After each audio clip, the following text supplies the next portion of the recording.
Every time I travel to another country, I always check on Google if there's an Indonesian restaurant nearby because I'm obsessed with Indonesia.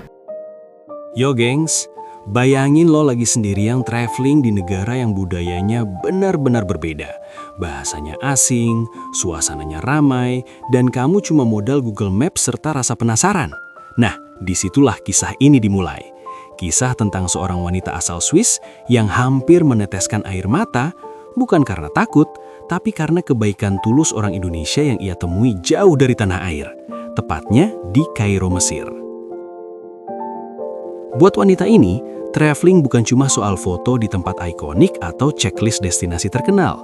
Buat dia, perjalanan adalah tentang manusia, tentang pertemuan-pertemuan kecil yang tak direncanakan, tapi justru meninggalkan kesan paling dalam. Dan uniknya, ada satu hal yang selalu ia lakukan setiap kali menginjak negara baru, mencari restoran Indonesia. Iya, dalam ceritanya wanita Swiss ini mengaku terobsesi dengan Indonesia, dengan rasanya, dengan budayanya, dengan orang-orangnya. Jadi setiap kali ia membuka Google Maps di negara manapun, kata kunci yang selalu ia ketik adalah restoran Indonesia. Di Kairo, pencariannya membawanya ke sebuah area yang ternyata dikenal sebagai tempat tinggal komunitas warga Indonesia. Nah, seperti inilah cerita wanita asal Swiss tentang bagaimana kebaikan orang Indonesia meski bukan berada di negaranya, tapi kehangatan dan kebaikannya sangat konsisten. Every time I travel to another country, I always check on Google if there's an Indonesian restaurant nearby because I'm obsessed with Indonesia. So, last time I went to Cairo in Egypt, I did the same. I looked for an Indonesian restaurant and I actually discovered that there's an Indonesian neighborhood in Cairo. So, I decided to walk there from my hotel because I wanted to visit the area. So once I reached that neighborhood, I couldn't find the restaurant that I found on Google. So I started to look around, impossible to find, and actually I was so happy to be there because there were so many Indonesians walking in this neighborhood and they were wearing the sarung.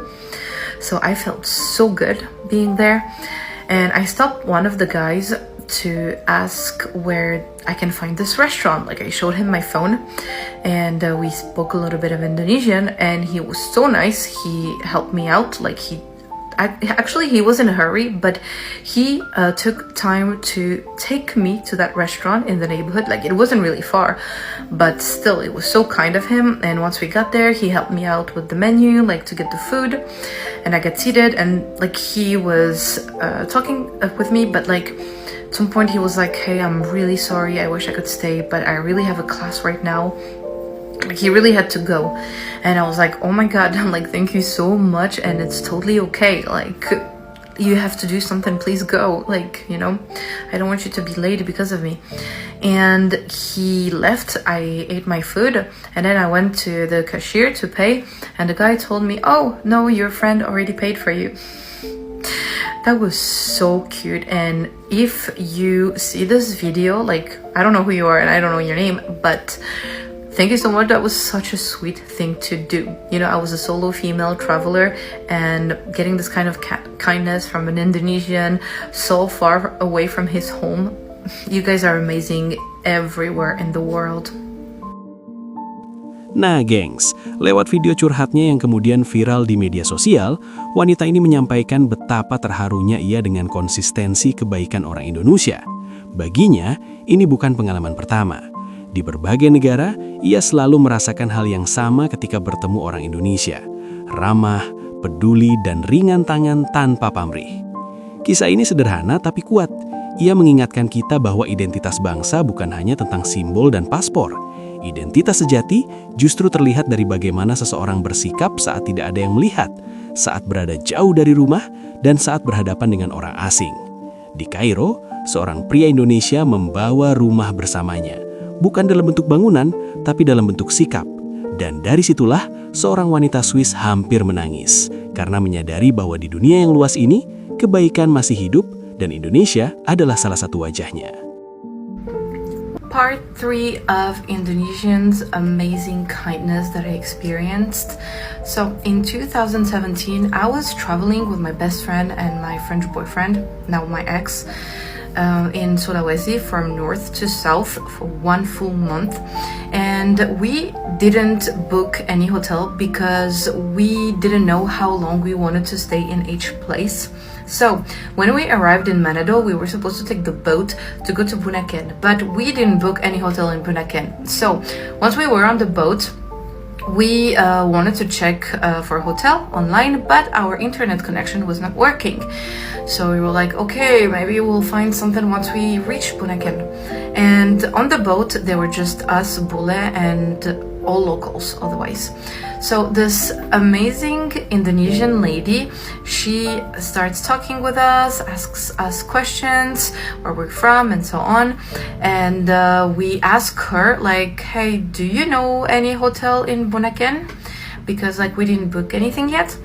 And she was like, oh my god, like don't worry about it, just come and stay with me in my house. I have 2 spare bedrooms. We're like, for real? Like it was just amazing. And she was like, yeah, that would be so happy to welcome you guys. And we were like, okay, like she was so sweet and giving these like Ibu vibes. So we agreed and we stayed with her like I think 5 days. And every day she would cook for us the most amazing meals. Like the food she cooked was so delicious, I will never forget. And she like basically took care of us as if she was like our Indonesian mother for the full time we were there. And at the end, like of course we managed to pay her even if she didn't want to. But she was such a sweetheart, and never in Europe like a random person would invite us to stay in their house just because like we were tourists. So thank you again, Indonesians, for being so amazing. I got drunk and gave my motorbike to a complete stranger. So this happened in Jogja in 2016 when I was studying there in Universitas Gadjah Mada. And I usually don't drink, like I hate alcohol. Don't ask me why. That night I went out with my friends to the club and I drank alcohol. Problem is, I can't handle alcohol. Maybe because I usually never drink any. Anyway, I was completely wasted. So I left my friends, I went out to get some fresh air, and there was this Indonesian guy that I didn't know who was helping me out. He took me to this protected area that was reserved for the security guys, and he helped me to lay down on the couch there so I could rest.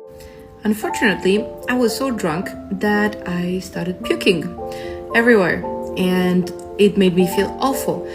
I kept begging the security guys for forgiveness, asking them to find me a sponge so I can clean out the place. Like, I felt awful.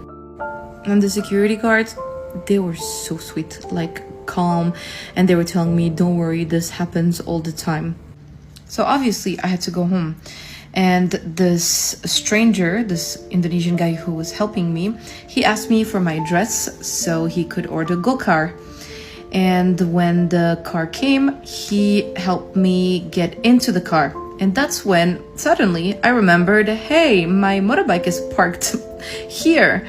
And the guy was like, just don't worry, give me the keys and I'll bring you your motorbike tomorrow. Because obviously, I don't know what I was thinking, but I couldn't drive. Like, in my state, it was impossible. So what do? I just give him the keys. I didn't even look at his face this whole time. My eyes were almost always closed. I had no idea what he looked like, didn't know his name, just gave him the keys. And I got home safely. I went to bed. I had a good night of sleep.